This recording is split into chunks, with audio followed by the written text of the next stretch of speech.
There's always a man, there's always a city, there's always a lighthouse. Now would you kindly head to Ryan's office and kill the son of a... Let's go out to play, Daddy. Go back to the Sodom from which you came! It's time to finish this. Catch! That'll do. Elizabeth!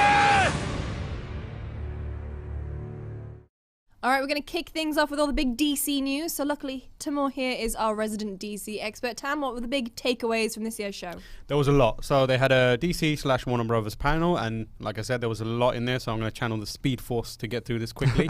The first thing that they showed was the debut trailer for Wonder Woman. Wonder Woman! Which was excellent. I don't know if you guys saw it. I'm assuming you did. Yeah, I really enjoyed it. What did you think of it? The action scenes looked like they were as intense as Batman v Superman, but didn't have Superman in it, so they were good. A1. Oh no, I really like the look of it. Because I thought when I was watching Batman vs Superman, Wonder Woman was one of the redeeming qualities of that movie, and I was excited to see what they would do. And I thought Gal Gadot was a great Wonder Woman, so I'm really excited also to get Chris Pine. Get him out of the Enterprise. Get him in a different franchise. Yeah, I really liked it, and what I noticed was it kind of what made her memorable as a character in Batman vs Superman was also kind of what made the trailer for Wonder Woman quite memorable. The badass Wonder Woman character, like she did a lot of punching dudes, and she did it really well. She did like a no scope 420 in the air at one point with a bow and arrow, and I was like, COD player, definitely. And like there was like a heart to it as well. Like she met Chris Pine's character, and their relationship is going to be a key part of the the movie going forward. Humor, color. It was like the first trailer that kind of like denoted a shift in kind of tone and style for the DC movies. They're moving away from the darkness, from the bit kind of po-faced. Yeah, I don't know. World War I is still pretty dark. Yeah, but into like the Marvel, stuff's going on, it's all really bad, but we're gonna have a little quip here and there. Yeah, I like the last line where she helped the secretary be a little more woke. Oh yeah. What is a secretary? I go where he tells me to go and I do what he tells me to do. Oh, well, where I'm from, that's called slavery.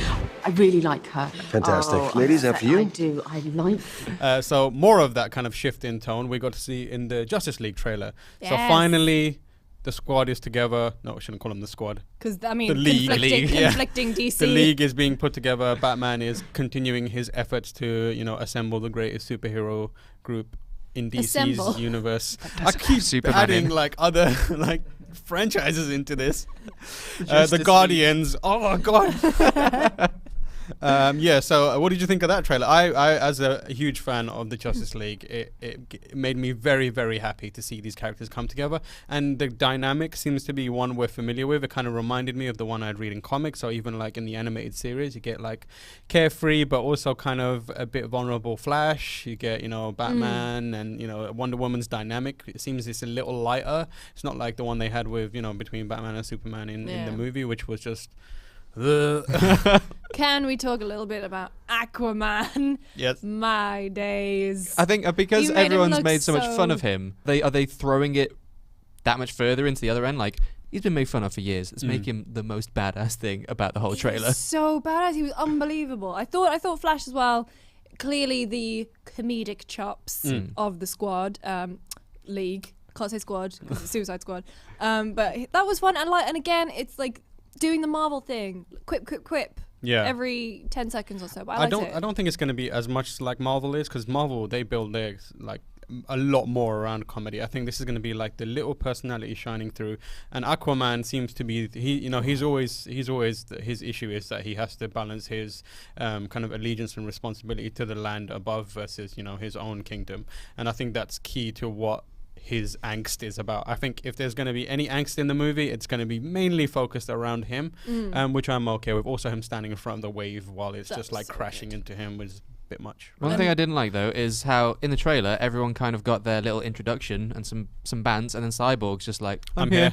And Cyborg was there too. Yeah, I just hope that doesn't reflect on how his character's going to be in the movie. Like, give Cyborg some shine, man. Yeah, he's key to that the league in terms of getting stuff done. Like he can open portals, and he's basically the information guy. But he's also very, very important to like as a powerhouse. So I hope they give him equal amounts of attention. The next one we got to see was Suicide Squad, which is out in a couple weeks. I am continuing to like be surprised at how much I'm excited about it. It seems like I think they're trying to position it as the big movie that the kind of really, really pivots on what DC and Warner's movies are going to be like. So we had Batman vs Superman, and people are like, man, this is a bit boring and it's a bit too angsty.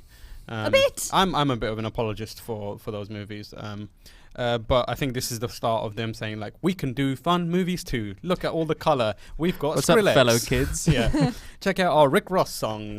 But yeah, you guys I know a lot of people that are like, I'm done now with DC. I'm full Marvel. Are you guys being drawn back into I very much am being drawn back into it by the Suicide Squad Yeah, stuff. for sure. I wanted something that's a bit more fun, especially after like the biggest thing was The Dark Knight previously. Bit of a palate cleanser in the way of Suicide Squad would be good, and it had some really good music in that trailer. 21 Pilots. Yeah. I will see Suicide Squad. I'm not like jumping up and down to see it. I think it has the potential to be good, and I hope it is good. I'm at the point now where I've just been so oversaturated by the marketing. I'm just like, oh, it's another Suicide Squad trailer. Like, it's a character trailer, another trailer. I'm just like, I'm done now. I just want to see it. Okay. I'd rather take the here's a character, like constantly seeing pictures of characters than them really digging into like, this is the story, because I hate it when trailers do that, especially for superheroes movies, because traditionally they're not overly complex. So like, just keep it brief. Just show me the characters, move on. I'm alright with that. So coming out of Comic-Con, how do we think DC's looking? I think they're looking a lot better than they did before and after Batman vs Superman and all the other Superman movies. I think it shows that someone there is listening and understands what they need to do to change, and someone there is also looking at Marvel and being like, they seem to have this nailed down, maybe we should borrow it. I think someone's reining in Zack Snyder as well and being like, you aren't as good as you think you are, relax. And getting some other people in and reshoots and giving more money for that stuff it's encouraging. I'm more encouraged now than I have been before. Yeah, I'm on board with that. Like you said, they're taking lessons from Marvel. They've realized that the dark, gritty stuff isn't going to last forever, that people are going to get bored of that. And I imagine that's probably half the reason why Suicide Squad got the green light. They were like, okay, let's at least try something silly, something fun, something a bit wild. So hopefully if that pays off, we'll see more cool, different stuff from DC, because they've got the back catalogue of interesting characters. Yeah. Like, they have some of my favourite. Yeah, they've just never been brave enough to explore them. So hopefully now they will be. Booster Gold movie. Don't know who that is. I don't know if you do.